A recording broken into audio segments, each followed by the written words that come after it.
Welcome to the Final Mile Vodcast. I'm Dooner, your host, and I'm really excited about this one today because there's no space more exciting and more innovative right now than the Final Mile. And today we're talking to someone from a legacy institution, the Saudi Post, now known as SPL. It's Dr. Fadi. He's the deputy CEO over there, and he's joining us right now. Dr. Fadi, thanks for coming on the show. Introduce yourself to our lovely audience. Thank you very much. I really want to thank you for taking the time and hosting this session. With you is Fadi Al-Buhairan. I am the Deputy CEO of SPL, formerly known as Saudi Post. Been in my role for about 2.5 years now. Before joining the organization, I was part of a couple of different Big Four organizations in the management consulting space.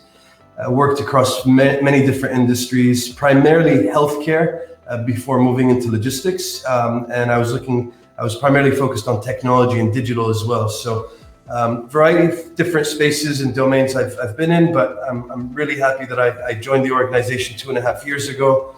And I look after a number of different things in the organization here today. Just to give you a little brief summary there, the strategy transformation, program management, corporate excellence, as well as the various commercial aspects of the organization. Wow, a lot of responsibilities, exciting times, and a very exciting year we're moving into. Let's look back a little bit. What's the, well, actually, here's a great question for you. What is the biggest misconception about your job? Because now that supply chain's gone kind of mainstream, like over here in the United States, over Thanksgiving, people are finally asking me about what I do. But I remember prior to that, everyone thought when I worked for a 3PL that I drove a delivery truck. What kind of misconceptions? What's the biggest misconception about your current line of work? So when I joined Saudi Post at that time, because the new brand wasn't launched yet, and I guess the first people I obviously talked to was my family and my kids, and my younger boy. You know, he's like, "So, Dad, you're going to Saudi Post?" I'm like, "Yes." And he's like, "So you're going to be delivering mail?"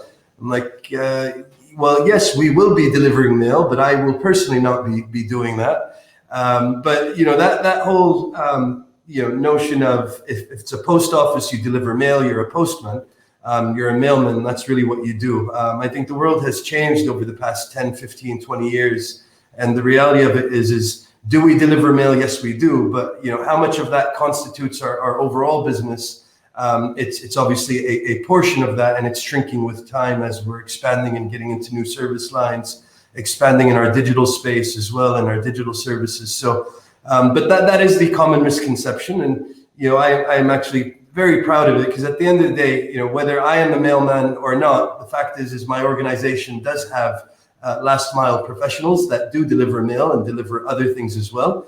And they're part of our team, and they're a big part of our team. And they're the ones that actually, make the difference at the end of the day in the field, day in and day out. Brilliant answer. And, you know, supply chain workers have had it as hard as anybody during the pandemic. And it's something we wish was in the rear view, but it's still here with us, unfortunately. What's been the most challenging moment, though, for you or your team during the pandemic?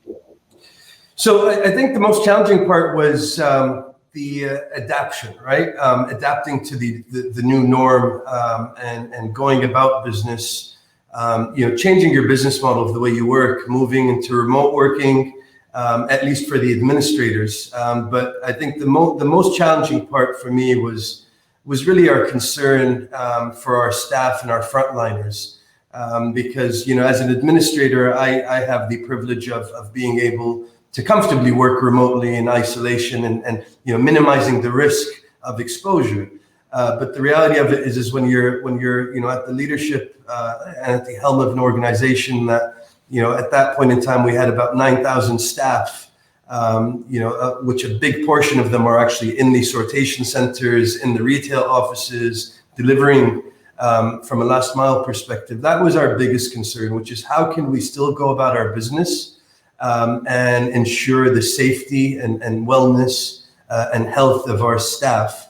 And that really kept us up at night for many, many days and for a number of weeks, until we actually, you know, it became the norm, and until we were sure that the right precautions, the right measures, the right tools, were out there and provided, and our staff could actually go about their duties in a safe manner.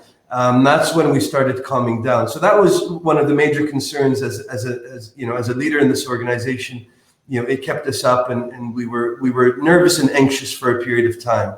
But thankfully, as things progressed, and yes, we went through a few cases and incidents where we had an outbreak in one of our centers, and how do you deal with that? How do you get people out of that facility? How do you actually sanitize everything? How do you get a backup team to work? Because ultimately, what we can't afford also is disrupting the service to our customers.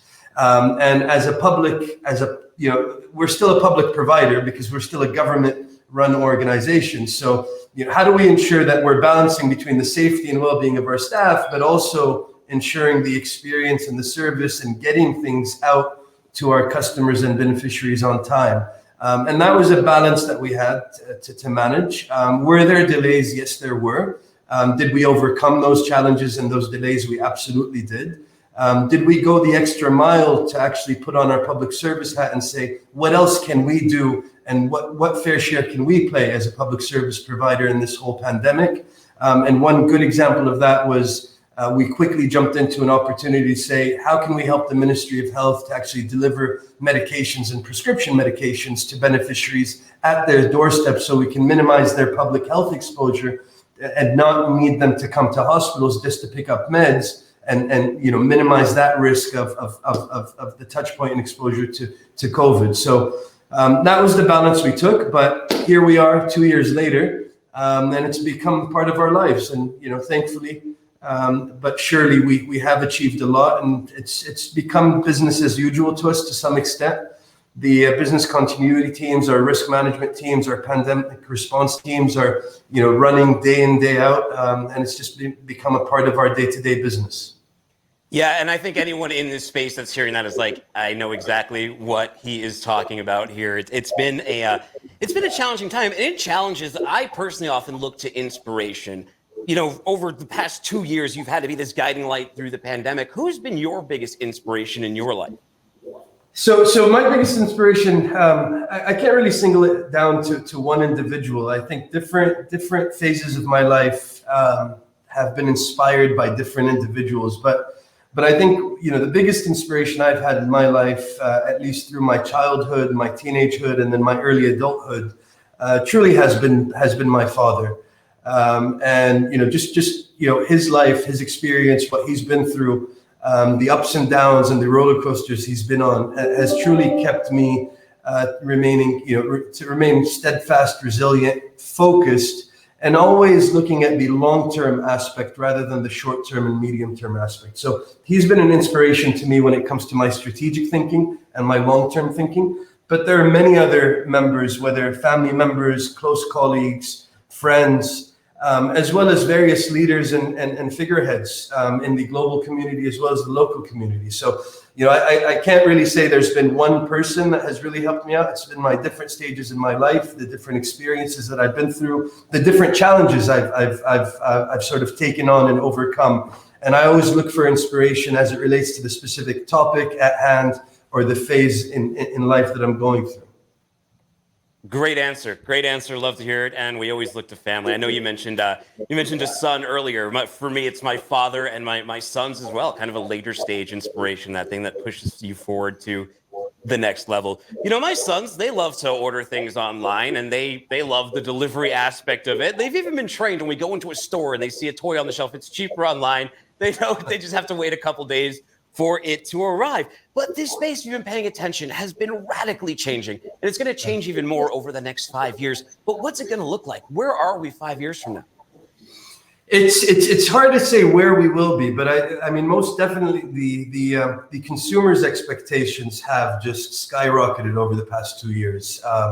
What they want, and as customers, and we're all customers at the end of the day, right? Even though I provide a service at the end of the day, I am myself a customer and a consumer of delivery services and last mile services and logistics services, and our expectations just keep going up day by day. So we want things to be delivered to us faster. We want more things to be delivered to us. We want more convenience. And we want reliability, but most importantly, we want consistency in that experience. So, for you to give me one thing in one day in a certain manner, and then for you to sort of take that down or change that the next day will bother me as a customer and a consumer. So that consistency of reliability, speed, access, and convenience is just continuing to go, increase day by day, and that's what we expect. And on the flip side, customers want that, and they want to pay less. So they want more, and they want to pay less. So that constant struggle of how do I give you more and actually make this more, ensure that it's profitable for us as an organization, but also see how we can creatively come out with better pricing and better bundles is the constant struggle. But with competition growing, that's a constant struggle we have as leaders and administrators within this industry. Go ahead. Sorry. I was just going to say, I love that answer about consistency, right? Because I think a lot of times we get hung up on, is it a drone that's going to deliver it? Is it going to be an autonomous vehicle? It doesn't matter. Ultimately, the consumer, if they want it at that low price point and they want it consistently and they want it in a relatively quick amount of time. Great answer. And they want a great experience. So they want everything. And our job is to try our best to give them everything at a price that is still attractive, and still allows us and enables us to be profitable. Because if we're not profitable at the end of the day, I can't continue to enhance the service and enrich the service. So we need to be making our fair share as well, so that we can then hopefully recoup that and put that into further investments, better services, better quality. So let me ask you, so we're talking about e-com and the growth in it, especially the pandemic, a lot of consumers jumping online more than ever, buying things. That has to put some stress on postal networks. How do you approach that issue? So the postal networks traditionally have been, designed to deliver letters and mail. Traditional mail, which is just letters, envelopes, magazines, commercial advertisements, etc., as well as providing mailboxes or traditional post mailboxes. And the reality of it is many of the post offices globally have a lot of legacy costs and investments in those spaces. So when you come to say, well, I now need to start delivering new things. Well, if I want to get into the e-com space, delivering a letter or an envelope is very different than delivering a package. The whole sortation, the whole value chain is different. It goes through the same stages of the value chain, but the infrastructure required is very different. And this is where you talk about infrastructure. You can go very manual heavy, or you can go very technologically and advanced from an automation perspective. And you got to strike that balance, because the fact is you have invested, hundreds of millions in the past decades. You want to continue to make those investments, but you need to ensure it's the right time. So have those previous investments and those assets depreciated already, in order for us to say, well, we've already reaped our ROI and our benefit off those investments, and we can now comfortably make new investments. But how do you balance it out when you also have a very huge workforce? And most postal organizations globally have huge workforces, because traditionally that's what it required, people to either move things from point A to point B, and then deliver them from point B to point C. And today, with the advent of technology and automation and robotics and EVs and drones, you can do a lot of that in a much more efficient manner, but it costs a lot. But on the same time, you still have your cost base of employees. And you're not just going to let go of your employees and staff either overnight. And you want to protect them and secure their jobs to the extent possible. So how do you repurpose those employees and those staff into new roles? How do you get them to do things differently, more smartly, more efficiently, more effectively? And then start to introduce technologies and investments so that you're gaining on both fronts and not losing on one or the other. When we look at our growth and our ambition, we absolutely realize that we need to make substantial investments. And we've started to do that over the past 2 years, and we'll continue to do that over the next 3 to 4 years. And we're talking about new state-of-the-art sortation centers, new distribution hubs or last mile hubs, new vehicles that can actually cater for parcels and packages, because a vehicle that was this big could have taken hundreds and hundreds and thousands of letters and envelopes, but in reality now it can only take 30 packages or even less than that. So how do you get bigger vehicles in? But then even the training of your workforce, because you're now really touching more sentimental value when it comes to the customer. When I was delivering a mail and a letter, yes, it could have been an important letter and an important notification, but now you're delivering packages, you're delivering happiness to people, and people are waiting for that, and kids are waiting for that, and households are waiting for all those things. So the way you handle that with care, that TLC aspect is very important with the way you go about your business, and maintaining that smile on your face when you're actually delivering something or handing something to the customer is fundamentally important here in this new world that we're in.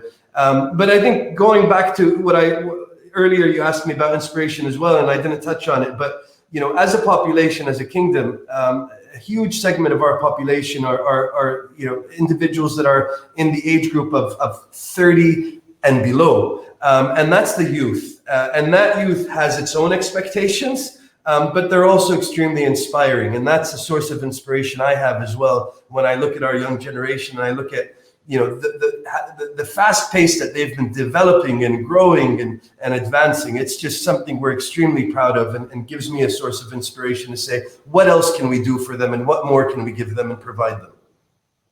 Great answer right there. And I liked how you talked about making the consumer happy. And I think we've all done this, especially during the pandemic. You click that buy it now button, you get that dopamine rush, and that package is going to be arriving. But what factors are vital to the success of that single delivery, that single buy it now that I hit on my couch? So from our perspective, there's two fundamental things that are required for that journey to be smooth. It's proper addressing.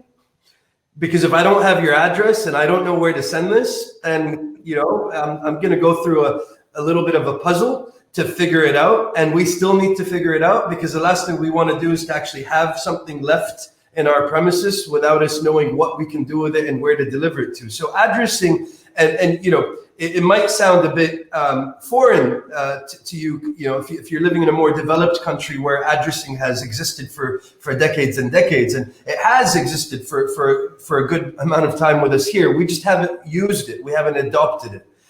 So our consumers here are still have maybe jumped from the phase of addresses to where we are today, which is share location.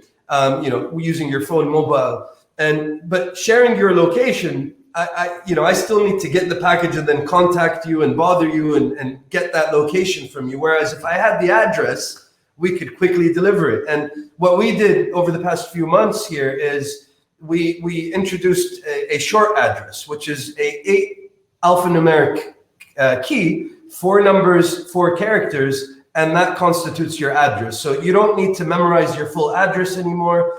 Your street name, your building number, your zip code, your city, etc. As long as you can just remember and memorize those 8 characters and jot it down and get it onto your order, we will guarantee delivery in a very successful and smooth manner without disrupting or disturbing the customer from an experience standpoint.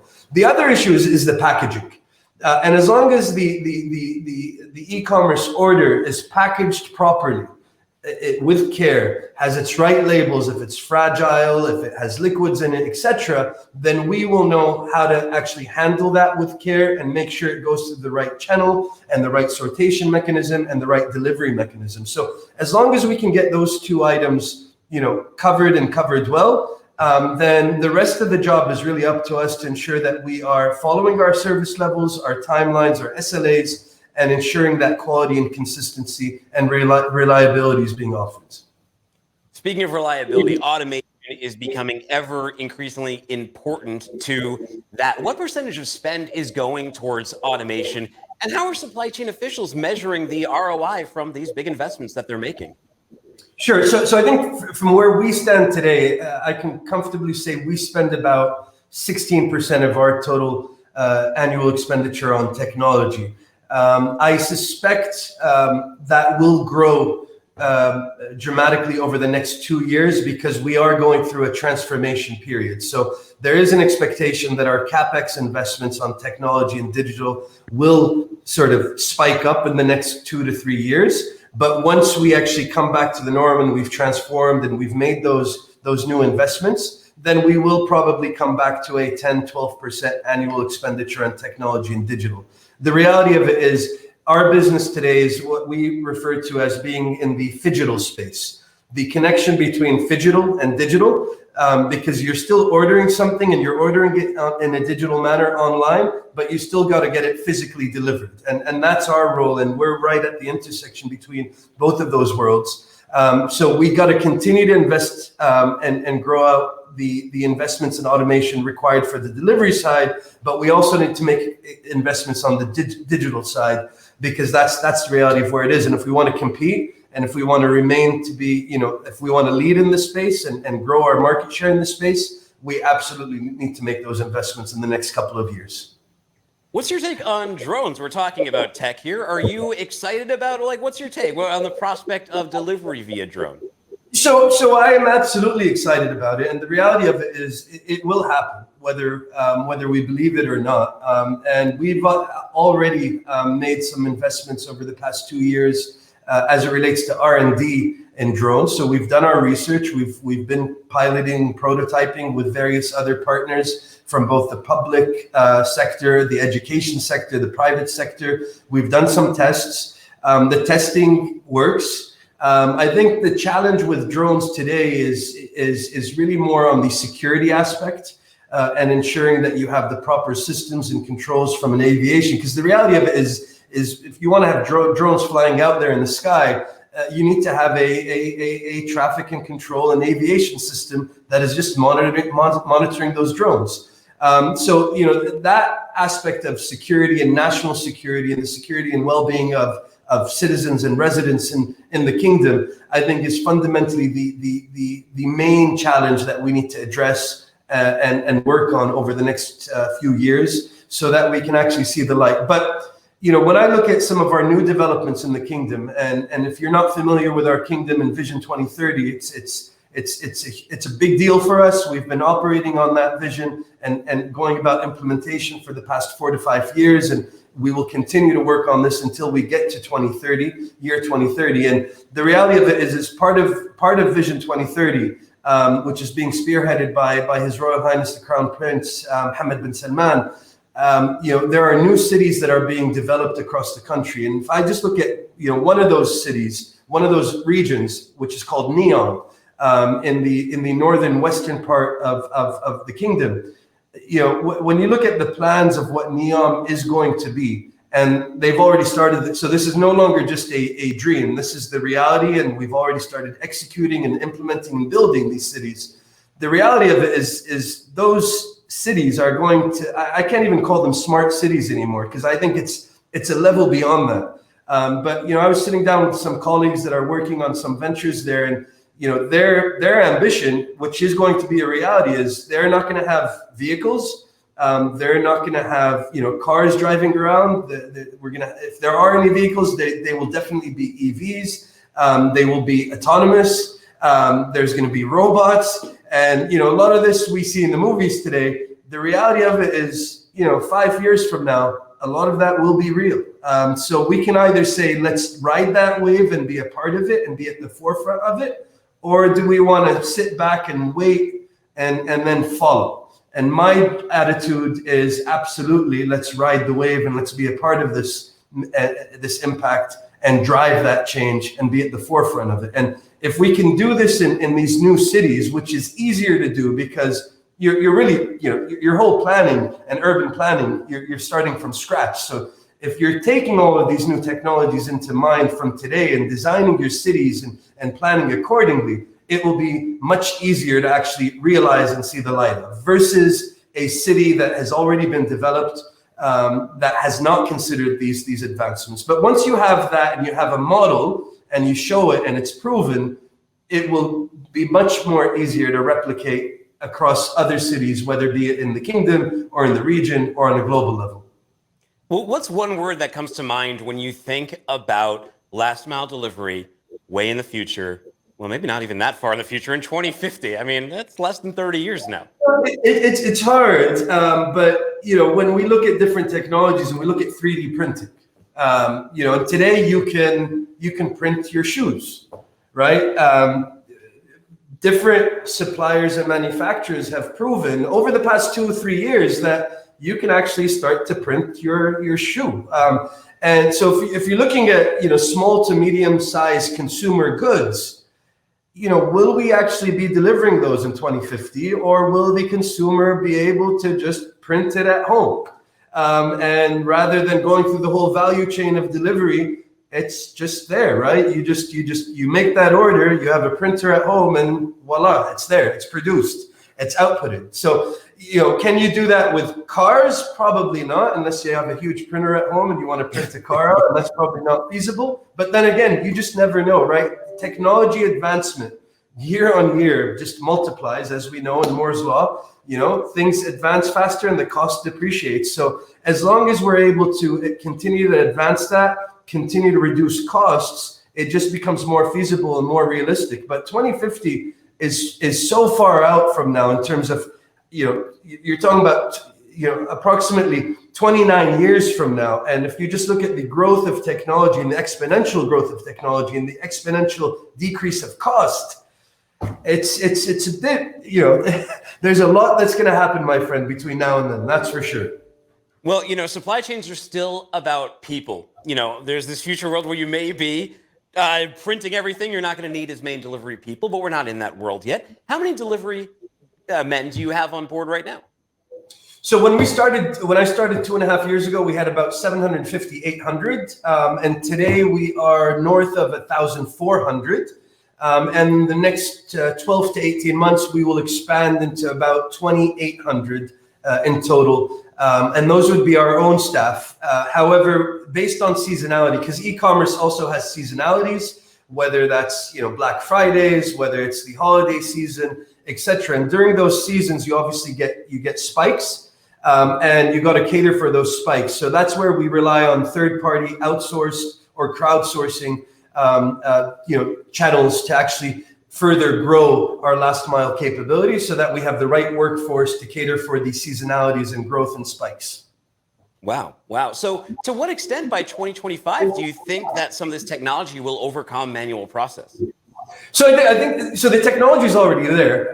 It's a matter of investments, and in our case, the state-of-the-art facilities that we are going to be embarking on, that we'll see. They'll see the light in about 3 years from now. So by 2025, some of those new state-of-the-art facilities will be up and running. God willing, fingers crossed. And in those facilities, there will be a good level of automation and robotics. So I think for the most part, the actual sortation, all of that will move towards automation.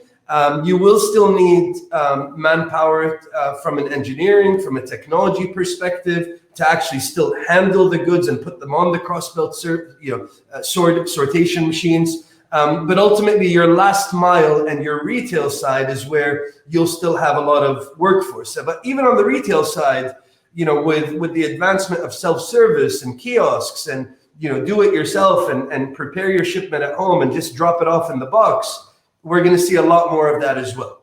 So the retail side will also start to change when it comes to advancements of technology and automation. So at SPL, what services do you think need to be executed in-house versus the ones that need to be outsourced? So we'll always continue to focus on our core. When it comes to anything outside of that core, we obviously look at it from a cost-benefit perspective, and if it makes sense from a cost-benefit and it makes sense from a P&L and bottom line and margin perspective, then we will subscribe to that and take that on. But our core, and when I say our core, I mean our core sortation, our core last mile, even our retail. We're going to be testing and looking at franchising and looking at partners, etc. And then once again with PUDOs and pick up and drop off points, with parcel stations, a lot of that will change. But we're also growing into adjacency businesses as part of our strategy. And our adjacency businesses is where we look to partners, whether partners that can actually share the upside and downside, or partners that can actually help enable us to actually go about that growth and that new service line. Dr. Fadi, this has been wonderful. Before I let you go, we have a couple lightning round questions here. I'll hit you up quick with them and we'll see what you got to say. The first one is, what's your favorite outdoor activity over there in the kingdom?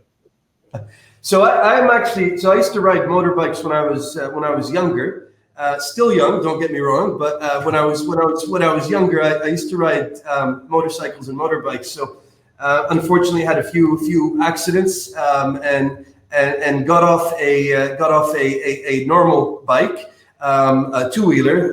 But now what I really enjoy doing is actually driving my quad out in whether it be in the desert or in the terrain in the outskirts of the city. So that gives me a lot of peace and focus.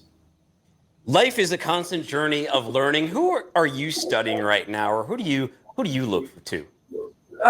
So I think similar to the inspiration question, there's many different individuals, but one individual in particular that I am just, I admire and I look to day in, day out, with all honesty, is His Royal Highness, our Crown Prince, Mohammed bin Salman. I mean, for somebody at such a young age to have the ambition, and he's a dreamer, to have that dream, but to actually convert that dream into a reality, and change, apply change across, economical fronts, political fronts, social fronts, cultural fronts in such a short period of time, and make such a huge impact and make a difference both locally, regionally, and globally is just something I absolutely admire.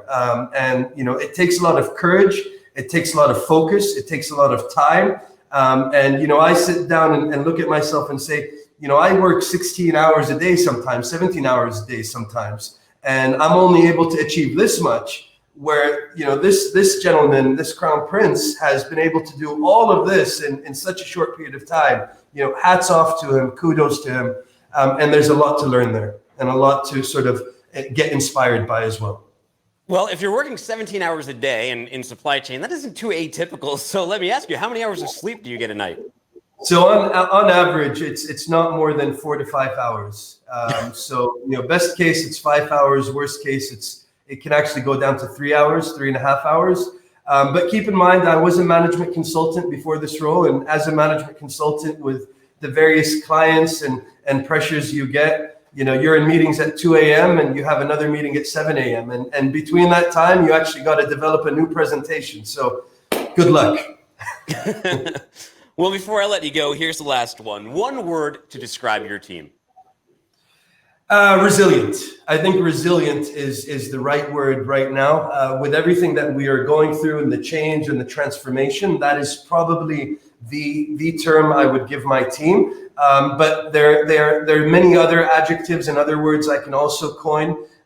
They're obviously extremely passionate, because if they weren't passionate, they wouldn't be delivering and achieving the results that we've seen over the past 2 years. So a big thank you to my team and the entire SPL team, because they've been absolutely fantastic over the past 2.5 years. And I absolutely look forward to what more they will be showing us and the results and outcomes they'll show us over the next year and 2 and 3 years as we go about our major transformation journey. Dr. Fadi, thank you so much for the conversation today. I really appreciate it. I learned a ton today about SPL and what you're doing over there in the kingdom and some of the tech and advancements in this wildly exciting space, the final mile. For Dr. Fadi, this has been Dooner for the Final Mile Vodcast. Thank you all for sitting with us today. We'll catch you again soon. Dooner, thank you very much. It's been a pleasure. I've really enjoyed this conversation. Really appreciate the background you have there. Kept that smile on my face throughout. But once again, thank you very much. Thank you for your time, and thank you to the audience that's listening to us as well. Take care, my friend.